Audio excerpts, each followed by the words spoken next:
Hola, ¿qué tal? Sean ustedes bienvenidos a México en la Frontera. Yo soy Alan Luna. Y yo, Ivonne Aldape. En este programa conoceremos algunas costumbres, lugares y tradiciones más interesantes que suceden en la frontera. Y ahora veremos algo que es importante conocer y me refiero a los petroglifos de Samalayuca.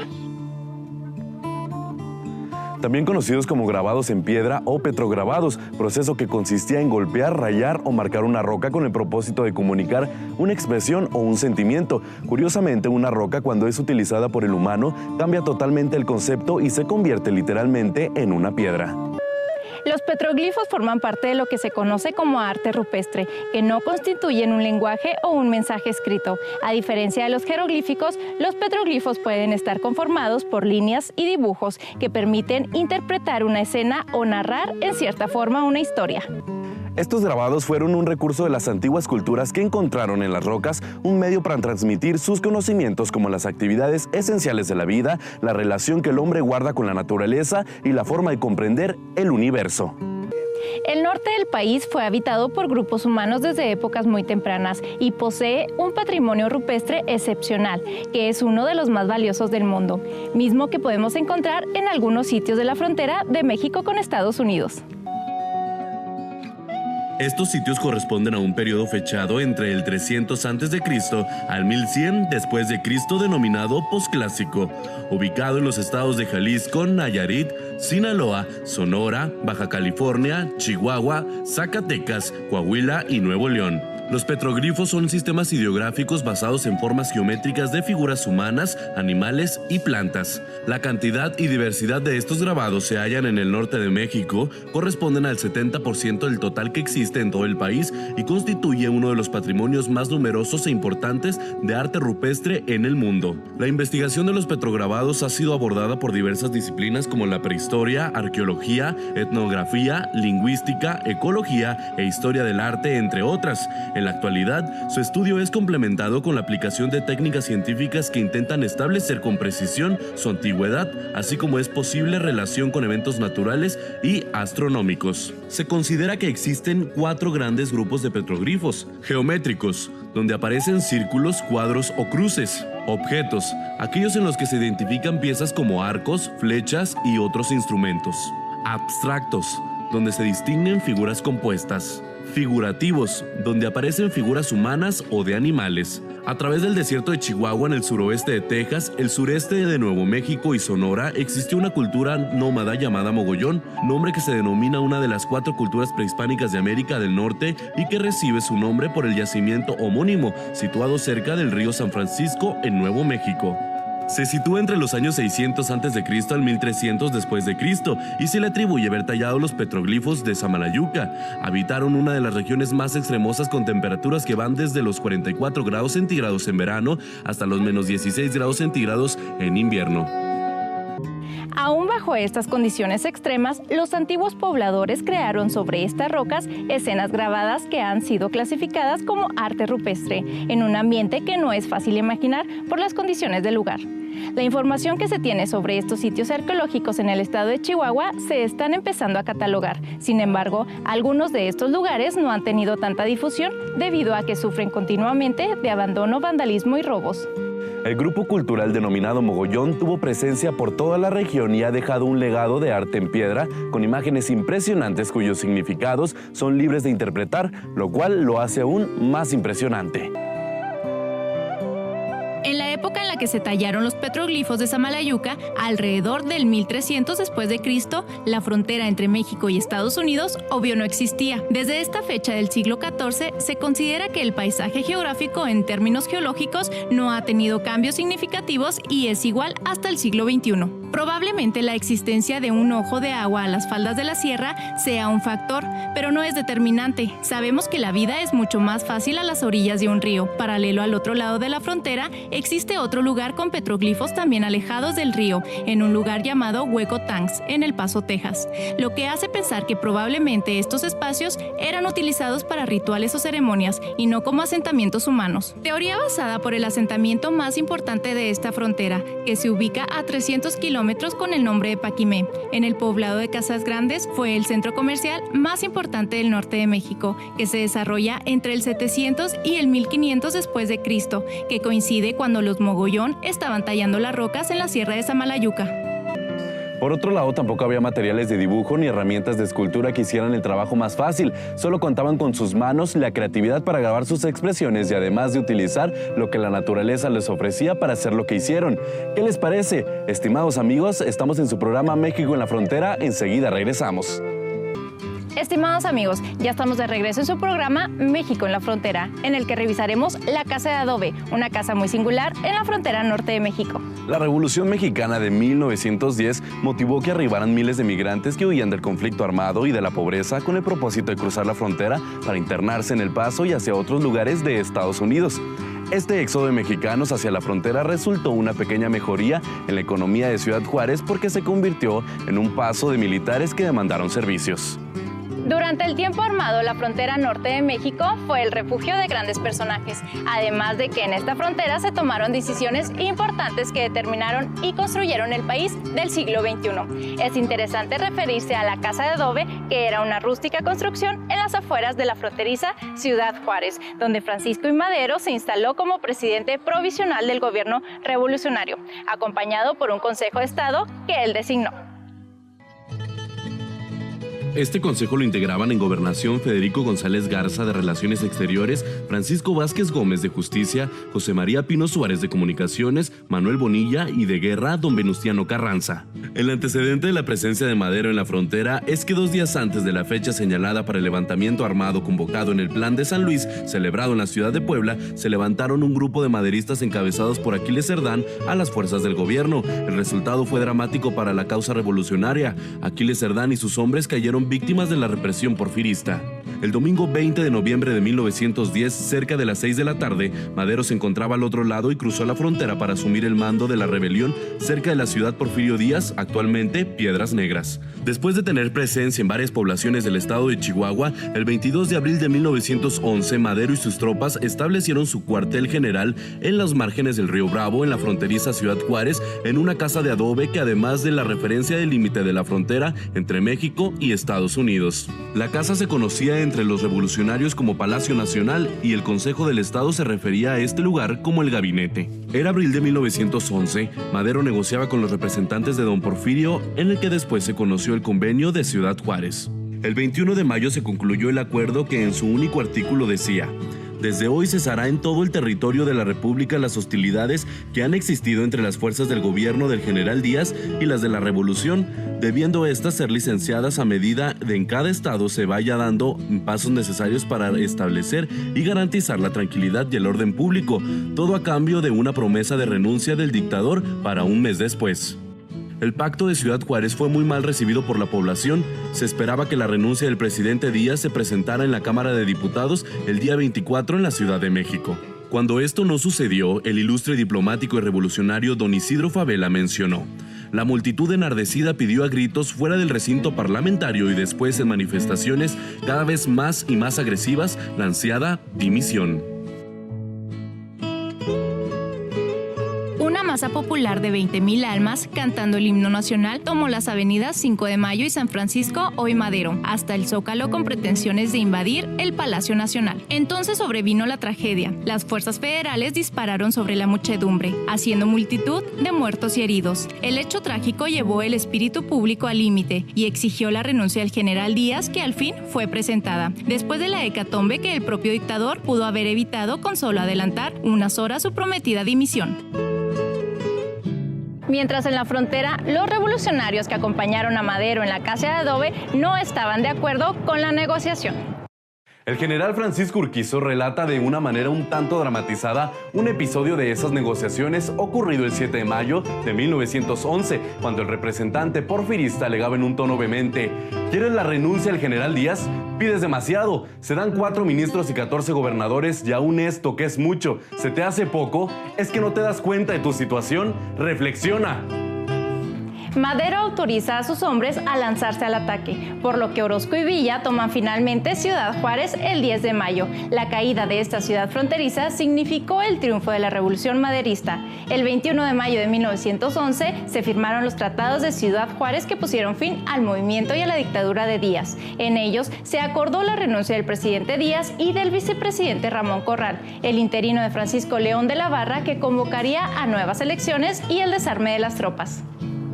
La dictadura de Porfirio Díaz vio su final en la fronteriza Ciudad Juárez, precisamente en la Casa de Adobe, que es el lugar más emblemático de la Revolución Mexicana porque aquí estuvo el gobierno provisional de los revolucionarios dirigidos por Francisco y Madero. La Casa de Adobe es testigo de la historia de un país que ha determinado que muchos regresen la mirada a la frontera, donde han ocurrido eventos sociales y políticos que han influido en la construcción y desarrollo del México moderno que todos conocemos.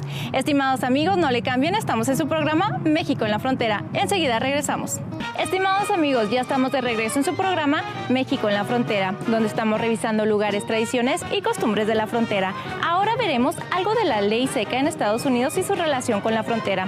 En 1920 en Estados Unidos entra en vigor la 18ª enmienda de la Constitución de Estados Unidos a partir de la iniciativa del congresista Andrew Volstead, que prohibía la fabricación, el transporte y la venta de bebidas alcohólicas como vino, cerveza y whisky en todo el país, bajo la ley seca también conocida como Ley Volstead.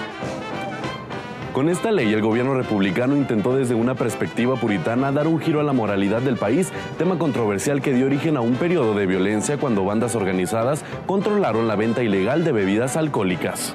La ley seca no cumplió los objetivos que pretendía. Al contrario, la prohibición incentivó el consumo especialmente de alcoholes de alta graduación y se convirtió en un auténtico problema de salud pública, al alentar indirectamente la destilación ilegal. La prohibición tuvo como efecto un espectacular fomento al contrabando y al mercado negro, con el auge de grupos mafiosos ligados al comercio clandestino de licor, lo cual motivó numerosas polémicas que hicieron de los Estados Unidos un lugar inseguro, debido a los sobornos a la justicia, a las autoridades y a la policía. El chantaje y los ajustes de cuentas entre grupos fueron algo muy común en este periodo. En Chicago se produjeron en la década de 1920 más de 500 muertes a consecuencia de estas luchas entre bandas. El famoso personaje conocido como Al Capone, cuyo nombre de pila era Alphonse Capone, también se le llamó Scarface. Después de una gran cantidad de guerra entre bandas, obtuvo el control de los negocios sucios de Chicago. Al final se le pudo encarcelar por evasión de impuestos.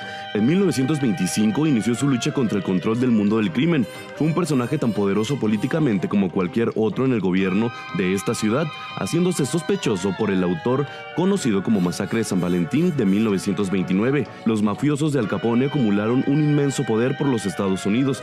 Creó unidades policiales especiales para frenar la corrupción de la propia policía, mientras se extiende la corrupción entre quienes deben combatirlos. Al Capone fue condenado por evasión de impuestos 11 años en una prisión federal. Por supuesto que la ley seca favoreció otros terrenos, como el juego y la droga. La nueva ley produjo la diversión y el descontento social, mientras la prohibición pasó desapercibida para los agricultores que continuaron fabricando vino y otras bebidas caseras. Se estableció una división regional. En el sur la ley fue ampliamente aceptada por la población, en cambio en las ciudades del norte se rehusaron a aceptarla. Curiosamente, la ley aprobada con todo el esfuerzo y entusiasmo no consiguió apoyo de la población para ser cumplida.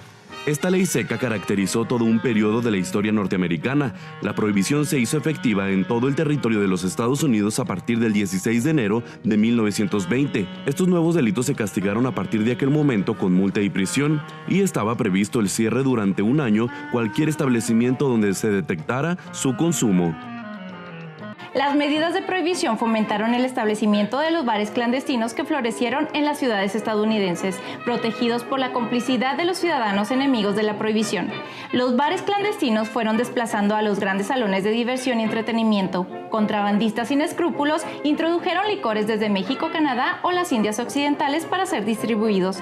Incluso algunos americanos confeccionaron bebidas alcohólicas caseras. La bebida comenzó a tener un nuevo hechizo. Altos ejecutivos y grandes empresarios burlaron la ley en sus mansiones, convirtiendo la bebida en un signo de prestigio social.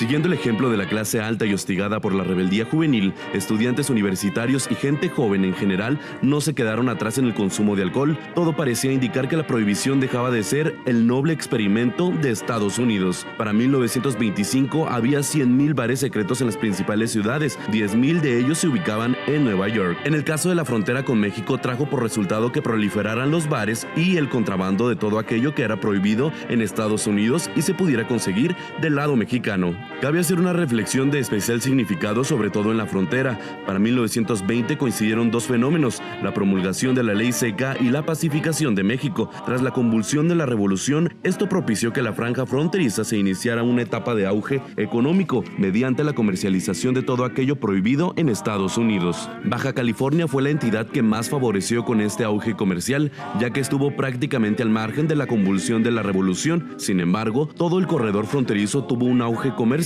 ya que se multiplicaron las fuentes de trabajo. La valoración moral de esta época ha sido polémica, ya que hubo severas críticas por aprovechar la condición de Estados Unidos y la ley seca, ya que el turismo se incrementó notablemente, que se vio reflejado en Tijuana y Ciudad Juárez, donde los estadounidenses tenían una gran variedad de atractivos, como peleas de gallos, corridas de toros, centros nocturnos, bares, entre otros más. Para 1932, el gobernador interino de Chihuahua, Roberto Fierro, quien era un experto aviador, expidió la ley de divorcio como una medida para obtener mayores ingresos. Más que cumplir una función social, esto le dio fama a la fronteriza Ciudad Juárez de los divorcios al vapor. Para 1927, en Ciudad Juárez se tenían registrados 126 negocios entre cantinas y expendios de licor, registrando altas ventas por tener de consumidores a los estadounidenses.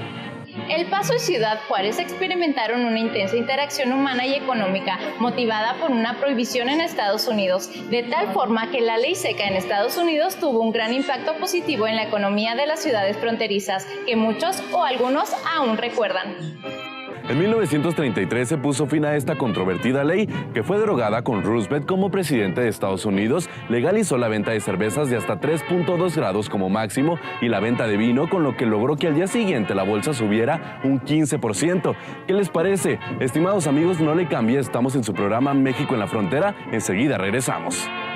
Estimados amigos, ya estamos de regreso en su programa México en la Frontera, en el que estamos revisando tradiciones, costumbres y lugares de la frontera. Y ahora veremos algo del personaje más buscado de la frontera, y me refiero a Pancho Villa. Desde 1812, en que los Estados Unidos de América fueron invadidos por contingentes británicos, jamás habían sido atacados en su territorio continental por nadie, hasta que el general Pancho Villa, al mando de 400 hombres, decidió invadir la población de Columbus en la madrugada del 9 de marzo de 1916.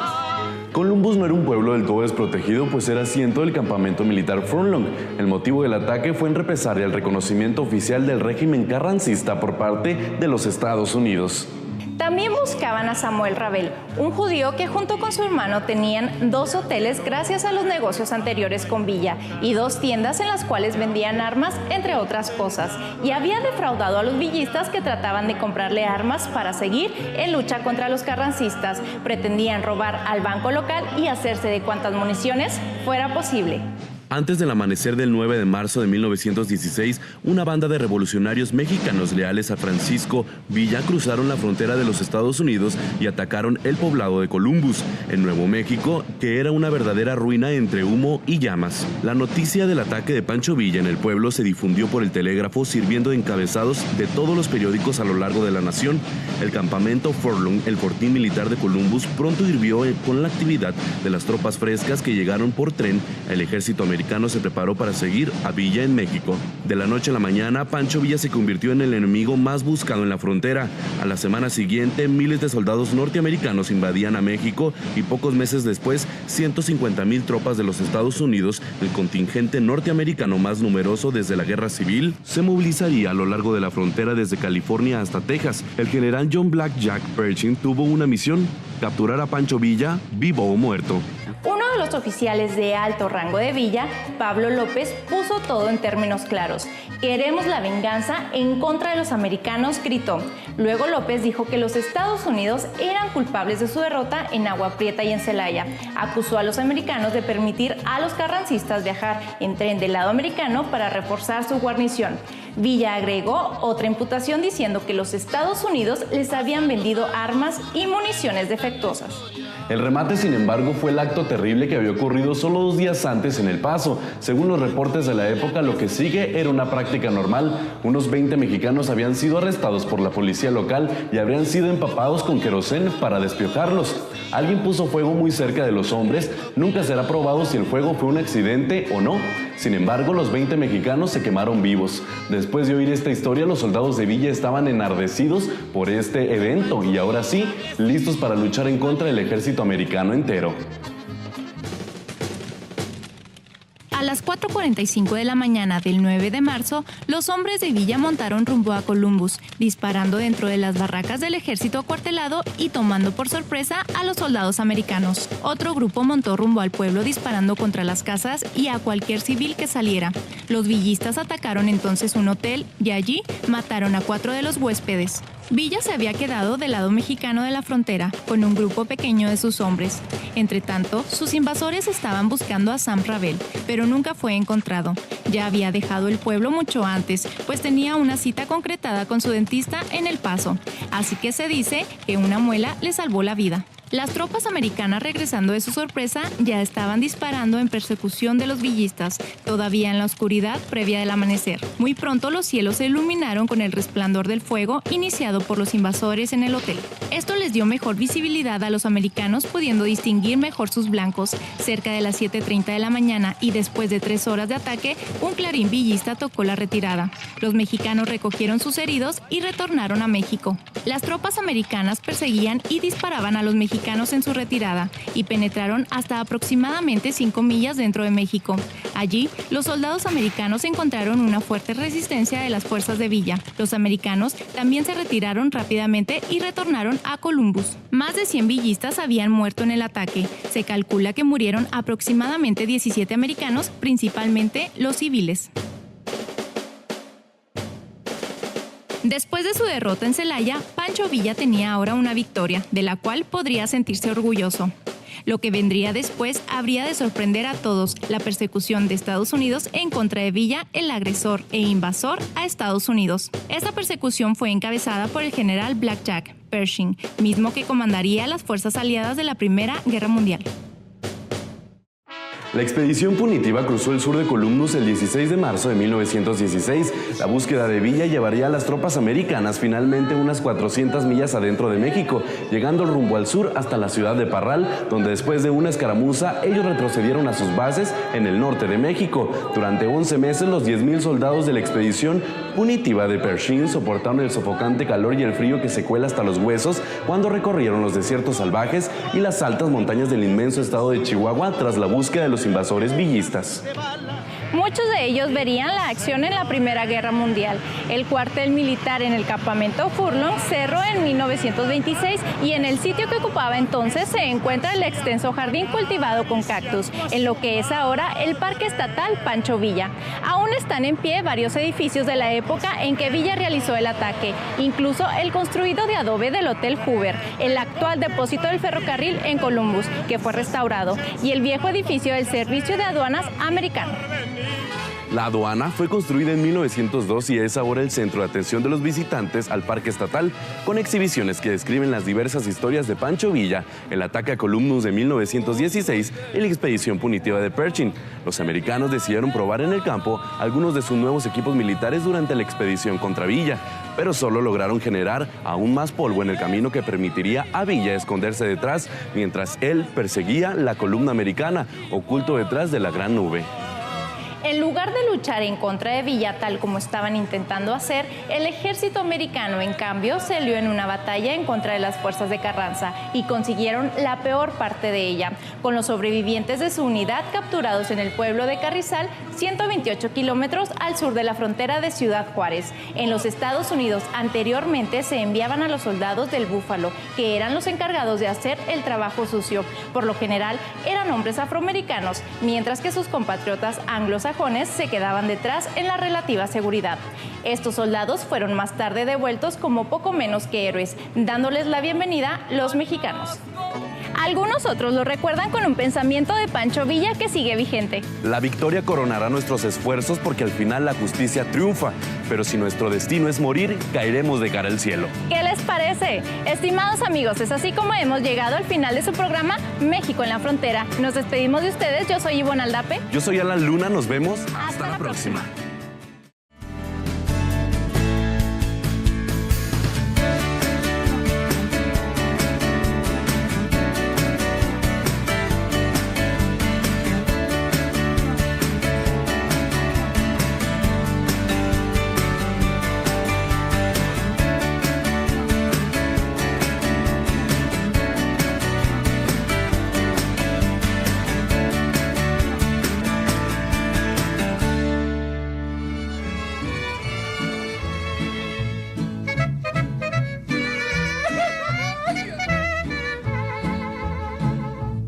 Me remonté a los cerros de Chihuahua, a la peña más alta, a donde llorar pudiera, de Bicé para abajo.